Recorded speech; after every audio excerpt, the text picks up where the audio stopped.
Mumbai attack और कई दूसरी हादसे जो हुए हैं भारत में, उसका खमियाजा या उसका रिजल्ट इन लोगों ने नहीं भुगता जिन्होंने किया, वो मेरे और आपके आम सिटीजन जो हैं हमें फेस करना पड़ता है। जब लोग हमारे मुंह पर आके या हमें बात करते करते अचानक से कह देते हैं भाई हम आपका कैसे भरोसा करें, बजाय इसके कि हम उसको बुरा भला कहें, बजाय इसके कि हिंदुस्तान को हम कहें जी ये गलत कर रहा है वो गलत कर रहा है, वो तो दुनिया देख रही। भारत का म्यांमार के ऊपर स्ट्राइक करना ये पड़ोसी पाकिस्तान को हजम नहीं हो रहा। दुनिया कुछ नहीं बोल रही, पूरी दुनिया चुप बैठी हुई है, लेकिन तड़तड़ा रहा है पाकिस्तान। और बार बार लेकर कल से अभी तक 200 से 250 बार पाकिस्तान के सारे न्यूज चैनल पर एक ही वीडियो जो है बनाई जा रही है कि एक आजाद मुल्क के ऊपर भारत ने जो है, भारतीय सेना ने जो है जाकर बमबारी कर दी। भैया हमारे पास एटम बम है।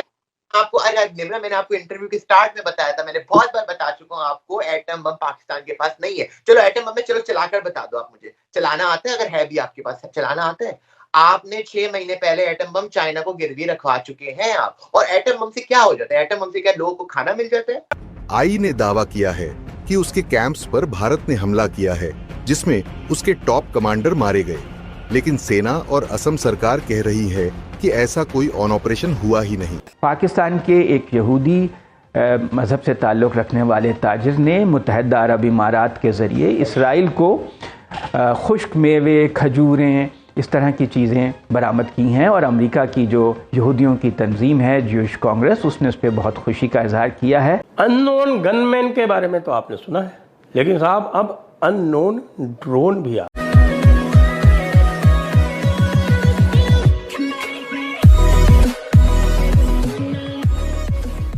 नमस्कार दोस्तों, अब भारत कुछ भी कर ले, भारत जो भी तरक्की कर ले, मतलब कि पाकिस्तान को उस पर क्रिटिसिज्म करना ही करना है। कैसे?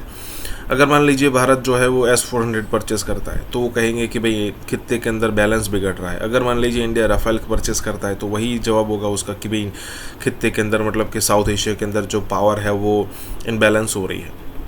अगर इंडिया कुछ और भी चीज़ें करेगा तो उसमें भी दिक्कत होगी। अब जैसे यहाँ पर म्यांमार के अंदर इंडिया ने जो स्ट्राइक की थी पिछले दिनों, उसकी बात हो रही है। अब पाकिस्तान के अंदर डिस्कशन ये हो रहा है कि एक इंडिपेंडेंट कंट्री, उस पर भारत जो है वो स्ट्राइक कर रहा है। अब मतलब सब ऐसा नहीं कि दुनिया को पता नहीं, अब दुनिया को पता है तो पाकिस्तान को भी पता होगा कि यहाँ पर स्ट्राइक करने का मतलब है क्या आखिरकार। मतलब वो एकदम पड़ोसी कंट्री है हमारा, और जब हमें ऐसा लगता है कि भारत के कई सारे आतंकी जो नॉर्थ ईस्ट में है, और उनको जब प्रेशर आता है तब वो म्यांमार भाग जाते हैं, तब उनको लगता है कि म्यांमार में जाकर वो सेफ़ हो जाते हैं, तो वो उनका ये मिथ तोड़ने के लिए सारी चीज़ें की जाती है। लेकिन पाकिस्तान का जो एक रवैया रहा है इंडिया के खिलाफ बोलने का, ये हमेशा चलता रहा है और ये चलता ही रहेगा। इसी के साथ ही वीडियो शुरू करते हैं। और हाँ दोस्तों, एक और रिक्वेस्ट है आपसे कि कृपया करके हमें सुपर थैंक्स के माध्यम से मदद करना ना भूलें। भारत का म्यांमार के ऊपर स्ट्राइक करना ये पड़ोसी पाकिस्तान को हजम नहीं हो रहा। दुनिया कुछ नहीं बोल रही, पूरी दुनिया चुप बैठी हुई है, लेकिन तड़तड़ा रहा है पाकिस्तान। और बार बार लेकर कल से अभी तक 200 से 250 बार पाकिस्तान के सारे न्यूज चैनल पर एक ही वीडियो जो है बनाई जा रही है कि एक आजाद मुल्क के ऊपर भारत ने जो है, भारतीय सेना ने जो है जाकर बमबारी कर दी। भैया अच्छा, कितनी सोचने वाली बात है कि पाकिस्तानी मीडिया को ये न्यूज बनाते हुए इनको थोड़ी सी शर्म भी नहीं आ रही। अब मैं आपको बताता हूं कि ये जो पाकिस्तानी मीडिया आज इतना बौखला रही है, आज इतना भौंक रही है कि भारत ने म्यांमार में जाके स्ट्राइक या बमबारी कर दी। आई ने दावा किया है कि उसके कैंप्स पर भारत ने हमला किया है, जिसमें उसके टॉप कमांडर मारे गए, लेकिन सेना और असम सरकार कह रही है कि ऐसा कोई ऑन ऑपरेशन हुआ ही नहीं। तो चलिए जानते हैं कि ULFA ने क्या दावा किया है, जवाब में सेना और सरकार ने क्या कहा। दरअसल रविवार की सुबह ULFAI ने एक प्रेस बयान जारी कर देश भर में हलचल मचा दी। अननोन गनमैन के बारे में तो आपने सुना है, लेकिन साहब अब अननोन ड्रोन भी आ गए। भारतीय सेना के कुछ कह रहे हैं सैकड़ों, कुछ कह रहे हैं हजारों ड्रोन्स ने जाके म्यांमार में घुस के अल्फा आई यानी परेश बरुआ वाली जो अल्फ़ा है, अल्फ़ा इंडिपेंडेंट, उसके एक कैंप पर हमला किया। और ये पता कैसे चला? पता ऐसे चला कि अल्फ़ा ने खुद ने एक प्रेस रिलीज़ जारी की और ये कहा कि साहब कि हमारे एक बहुत सीनियर कमांडर मारे गए, 19 हमारे काडर मारे गए और 19 लोग घायल हुए हैं, और जो PLA है आपका मणिपुर वाली जो आउटफिट है उसके भी कुछ लोग हैं, वो भी मारे गए। तो ये जब आया तब ये पता चला, और ये उन्होंने खुद ने कहा कि साहब कि ये इंडियन आर्मी की स्ट्राइक थी। तो इंडियन आर्मी तो आप जानते हैं इस समय ड्रोन कैपेबिलिटी भारत की जो है वो उच्चतम कोटि की है, यानी पूरे विश्व में सबसे प्रसिद्ध हो रही है। विशेषकर जब हमने अपने ड्रोन से पूरी तरह से पाकिस्तान की ठुकाई की और चीन के जितने भी उनके एयर डिफेंस थे और दूसरे उपकरण थे उनका उन्होंने बिल्कुल उनको नष्ट कर दिया। ये तो भाई एक आजाद मुल्क की खिलाफ वर्जी है, पला है, ETC है। अब मैं आपको बताता हूं कि जब अफगानिस्तान में पाकिस्तान के ड्रोन्स आकर वहां पर अटैक करते हैं, कई बार वो अफगानिस्तान के किसी भी एरियाज में घुसकर बच्चों और सिविलियंस को मारते हैं, आपने कई बार देखा होगा। लेकिन पाकिस्तान की आर्मी, मीडिया और ये सारे दलाल और सुअर के बच्चे एक ही बात करते हैं कि भैया TTP अफगानिस्तान में छुपी हुई है, भैया जो है बलोच लिबरेशन आर्मी के जो लीडर्स हैं वो अफगानिस्तान में छुपे हुए हैं, ये वहां से आकर हमारे देश में हमले करते हैं। हमने पता लगाया कि इनके कैंप से वहां पर इनका लीडर था, और आज तक ये एक बंदे को सबूत के साथ नहीं दिखा सके कि हां हमने BLA का या TFF का जो ये क्या नाम है इसका TTP का एक भी लीडर या एक भी प्यादा नॉर्मल बंदा या सोल्जर हमने वहां पर अफगानिस्तान में मारा है। जब भी इन्होंने वहां पर अफगानिस्तान में एयर स्ट्राइक की है तो सिविलियन लोगों के घरों पर बच्चों को ही मारा है। जब फिर उसके बाद लड़ाइयां स्टार्ट हो जाती है बॉर्डर पर, फिर महीने तक चलती है, फिर ये अपने चेक पोस्ट छोड़ के भाग जाते हैं। आज वही सेम टू सेम कहानी है। देश अलग है, जमीनें अलग है, सेना अलग है, लेकिन कहानी सेम है।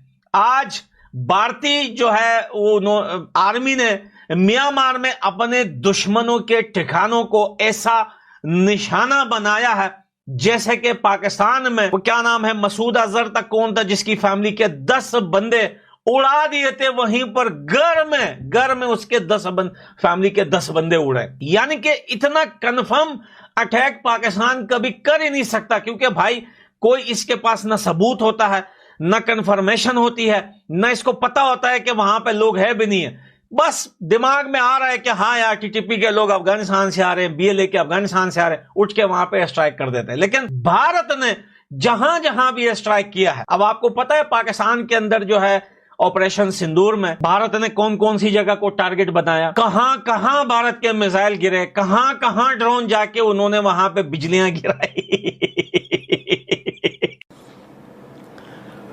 अब ये जो स्थान है वो ये इसको बोलते हैं पांगसू, ये पास है, पांगसू पास।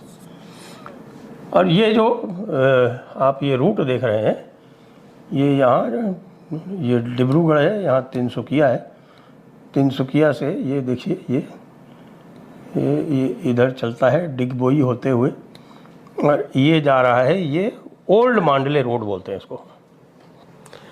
तो ये जो ओल्ड मांडले रोड है, मांडले ये रहा। वैसे जो अभी तक आजकल जो बातचीत हो रही है वो ये है कि साहब यहाँ पर मणिपुर के पास में ये इम्फाल है, ये है इम्फाल से ये है मोरे। तो ये मोरे से जो रोड जाती है वो मांडले, और उससे जो आप बात कर रहे हैं जो थाईलैंड को जोड़ने के लिए जो हाईवे बनाया जा रहा है, यानी कि ट्रांसनेशनल हाईवे है, वो यहाँ से इसका अलाइनमेंट जाता है। और जो स्थान बताया जा रहा है वो ये है, ये क्योंकि यहाँ पर कैंप इनके थे जो भी, वो पूरे के पूरे नष्ट कर दिए गए। अब आप जो देख लें, ये यहाँ पर भारत का जो ईस्टर्न मोस्ट पार्ट है वो है, विजयनगर बोलते हैं उसको, जो बिल्कुल आपके अंडमान की सीध में पड़ता है लगभग। वैसे तो अंडमान ईस्टर्न मोस्ट हो जाते हैं, लेकिन ये लगभग अंडमान की सीध में पड़ता है। मेनलैंड में ये ईस्टर्न मोस्ट पार्ट है भारत का। तो ये महत्वपूर्ण इसलिए है क्योंकि इससे एक मैसेज दिया गया है। और मैसेज किसको दिया गया है? इस समय आप देख रहे थे कि फोर्सेस का रीअलाइनमेंट हो रहा था। पाकिस्तान की जब मार पड़ी तो पाकिस्तान को जब न्यू नॉर्मल डॉक्ट्रिन बता दिया मोदी जी का, जो मोदी डॉक्ट्रिन है कि भाई न्यू नॉर्मल क्या है पाकिस्तान के परिप्रेक्ष्य में, कि पाकिस्तान कोई भी टेरर एक्ट करेगा तो हम उसको एक्ट ऑफ वॉर मानेंगे। तो उसके बाद पाकिस्तान के ISI ने अपनी एक्टिविटीज़ बढ़ा दी बांग्लादेश में, और यहाँ बांग्लादेश में जाके इनके ISI वालों ने मिल के कहे कि भाई बांग्लादेश वालों आप थोड़ी मदद करो। और इधर से जो ये यहाँ पर आप देख रहे हैं, ये है चिन प्रोविंस, ये है चिन प्रोविंस है चिन, और ये है सगैंग। तो ये जो क्षेत्र है ये लगभग सगैंग में पड़ता है, और इधर से चिन से इधर यहाँ पर ये चाइना आ जाता है, ये है चाइना। तो ये जो कैंप यहाँ जो चल रहा है वो चाइना से बहुत ज़्यादा दूर नहीं है, लगभग 200 किलोमीटर दूर मान लीजिए। तो वो 200 किलोमीटर दूर चाइना ने, पाकिस्तान ने और बांग्लादेश ने, तीनों ने मिल के यहाँ पर ये उल्फा आई को रीएक्टिवेट करने का प्रयास किया। आपको पता है कि उल्फा का जो बड़ा धड़ा है वो पहले ही आत्मसमर्पण कर चुका है, और वो बिल्कुल भी एक्टिव नहीं है। उसने आत्मसमर्पण करके, और ये अल्फा आई को भी कहा कि आप भी आत्मसमर्पण कर दो, लेकिन अल्फा आई जो है वो परेश बरुआ के नियंत्रण में है। और परेश बरुआ इस समय जानते हैं कहाँ बैठे हुए हैं? परेश बरुआ इस समय ढाका में बैठे हुए हैं।